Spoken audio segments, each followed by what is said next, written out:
새로운 사업 방식으로 들어가고 있는 용답 1구역과 2구역, 성동구의 용답동에는 이제 신속노화기획으로 새로운 사업 방식이 시작되었습니다. 보시는 것처럼 11월 11일 날 용답 2구역이 신속통합기획에 관한 설명회를 시작한다고 합니다. 네, 한동안 이곳에 제가 임장을 하면서 좀 시세를 조사해 보았는데요. 예, 역세권 재개발에서 인기가 결코 없었던 곳이 아니죠. 예, 많았던 곳이죠. 그러다 보니 생각보다 실망 매물들이 좀 있습니다. 그래서 가격이 상당히 높아야 되는데 다운이 됐더라고요. 예, 실망 매물들이 좀 나왔습니다. 지금이 틈새라는 생각이 들었습니다. 여러분, 지금 잠시 틈새, 다시 설명이 끝나고 나면은 주변 사례들 보면 다시 가격들 줍줍 끝나고 나서 상승하더라고요. 예, 얼마 안 남았네요. 예, 어디서 많이 본 듯한 저희도 역세권 재개발로 해서 한동안 소개를 해드렸던 지역입니다. 바로 용답동이죠. 예, 성동구 용답동의 1구역과 2구역, 용답역과 답심리역 사이에 더블 역세권을 위치해 있으면서 그 반경 안이 모두 500m 이하로 들어가면서 역세권 재개발을 했던 용답 1구역과 2구역이죠. 예, 안타깝습니다. 지금 1구역의 현황과 2구역의 현황을 잠깐 말씀드릴게요. 예, 앞으로 어떻게 변모될지, 지금 현재는 어떤 상황인지를 또 저희가 탐방을 해봤습니다. 지금 1구역 같은 경우에는 아시겠지만 6월 30일 조례가 변동되면서 조례가 강화됐죠. 조례에 의해서 사실은 타당성 검토 신청에 관한 부분이 상당히 이렇게 또 애매하게 이슈가 된 곳도 아마 없을 것 같습니다. 예, 용답 1구역 같은 경우에는 지난 6월 29일 날 전자로 해서 타당성 검토 신청을 온라인 신청했다고 합니다.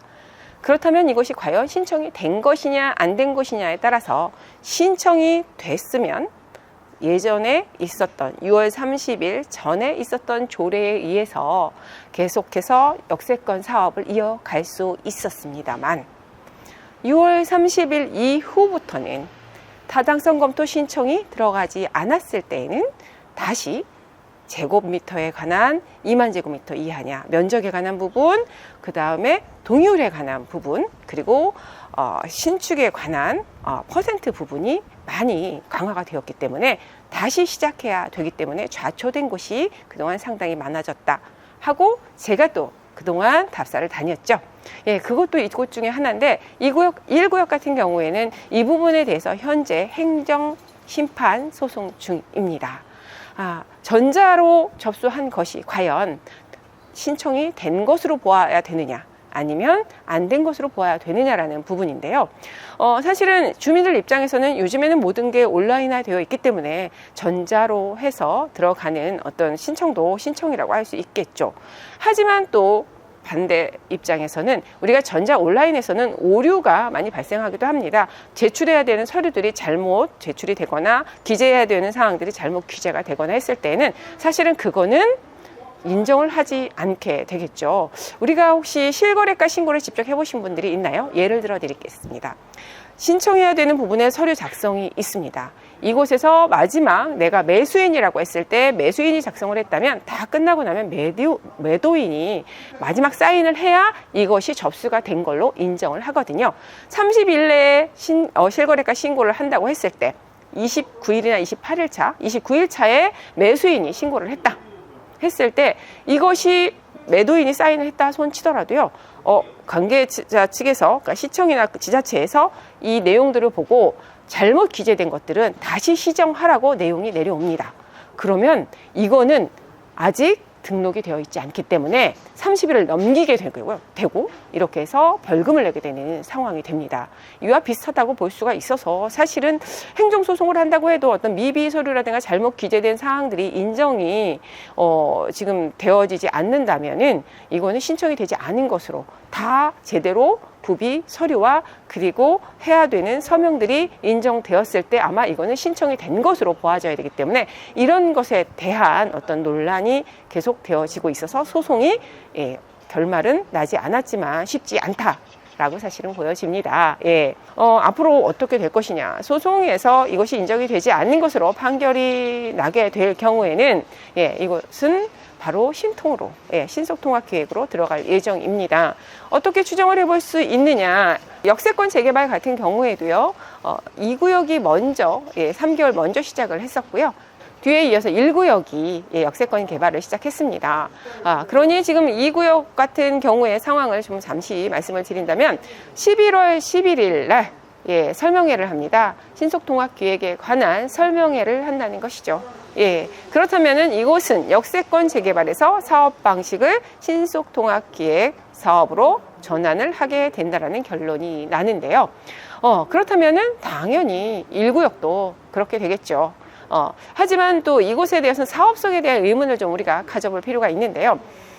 제가 알고 있기로는 이곳에서 역세권 재개발을 했다가 신속통합계획으로 갔을 때 대부분 전환들을 많이 하는데 사업성이 어떠냐에 대한 의문을 많이 가지십니다만 사실은 사업성에서는 아주 많이 차이가 나지는 않았습니다. 우리가 역세권 시프트에서는 인센티브 받은 곳의 50%를 임대주택으로 넣어야 된다는 부분. 하지만 신통에서는 일반 재개발과 같이 15%에서 20% 정도만 그 임대주택을 넣기 때문에 총량으로 했을 때 임대주택을 제외한 나오는 세대수는 거의 비슷했습니다. 예를 들면 용답 1구역 같은 경우에는 거의 한 신축들까지 하면은 전에는 제가 한 470세대라고 말씀드렸는데요. 한 500세대 좀 넘을 것 같습니다. 그래서 600세대 가까이 되게 되는데요. 앞으로 들어올 세대들이 그 전에 한 1700세대나 1600세대 정도가 들어왔다고 하면은 앞으로 신통으로 했을 때 용적률로 했다고 해도 세대는 뭐 한 몇백 세대가 다운이 되는 건 맞습니다만 앞으로 들어오는 총량의 세대 수는 사실은 큰 차이가 없이 1200여 세대로 되어진다라고 합니다.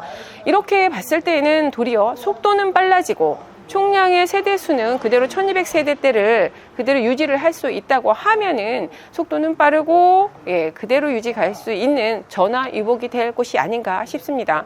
지금 현재는 아시겠지만 일단 용답역을 중심으로 해서 용답은요 1, 2구역이 있다고는 하지만 이미 리버브 자이가 곧 분양을 앞두고 있기 때문에 리버브 자이에 대한 지금 뭐 가격이나 분양가나 아니면 세대수 지금 뭐 앞으로 어떻게 이곳에 청약의 결과가 나올지는 모르지만 청약의 결과가 또 어떤 선호도를 보여줄 수가 있는데요.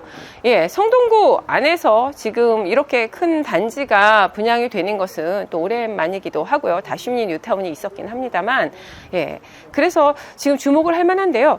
앞으로의 성동구 일대에서 대부분 뭐 우리가 알고 있는 모아타운이나 이런 것들은 개발이 좀 들어가고 있죠. 성동구에서는 성수 전략 지구가 1지구부터 4지구까지 지금 뭐 형성이 되어 있습니다만 어마어마한 금액으로 이곳은 또 들어가야 됩니다.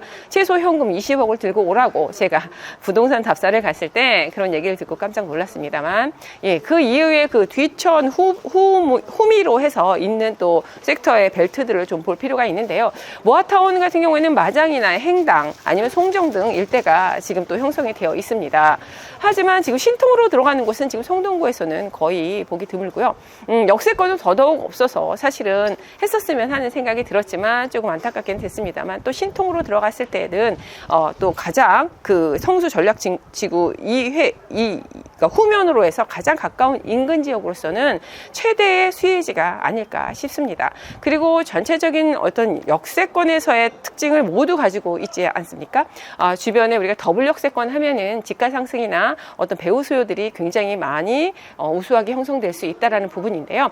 이곳은 이미 더블 역세권을 입증하는 곳이기도 하죠. 초역세권입니다. 5분 안에 5호선과 2호선을 모두 이용할 수 있는 초역세권의 대단지가 들어올 수 있는 곳이다. 그리고 앞으로의 사업은 좀 더 빠르게 진행이 될 수 있는 신통으로 들어간다라는 거. 하지만 우리가 신통의 장점들은 말씀드린 것처럼 빠르게 진행이 된다라는 거나 아니면은 기타 통합으로 가는 것들은 너무 좋은데요.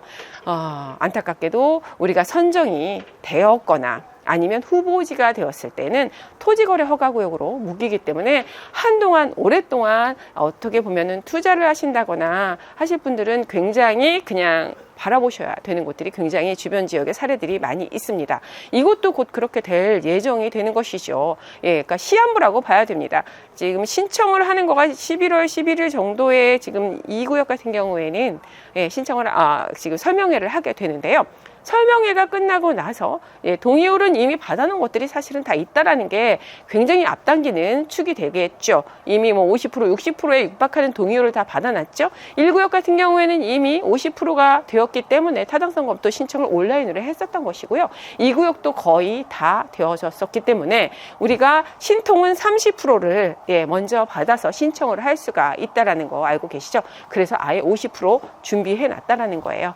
그렇게 봤을 땐 빠르게 지금 내년 봄쯤에서 아마 신통 신청을 하게 될 것입니다. 왜냐하면은 신속통합계획 같은 경우에는 권리산정일이 지자체에서 정한 날이거나 아니면 미리 나오기 때문에 이미 올해는 다 좀 끝났다고 볼 수 있고 내년 초에 아마 그 추이를 보고 신청을 하게 될 텐데요. 신청하는 순간 후보지가 선정이 되거나 아니면 선정이 이미 아예 선정지역으로 되게 되면 토지거래 허가구역으로 묶이게 되고 그랬을 때에는 굉장히 한정적이다.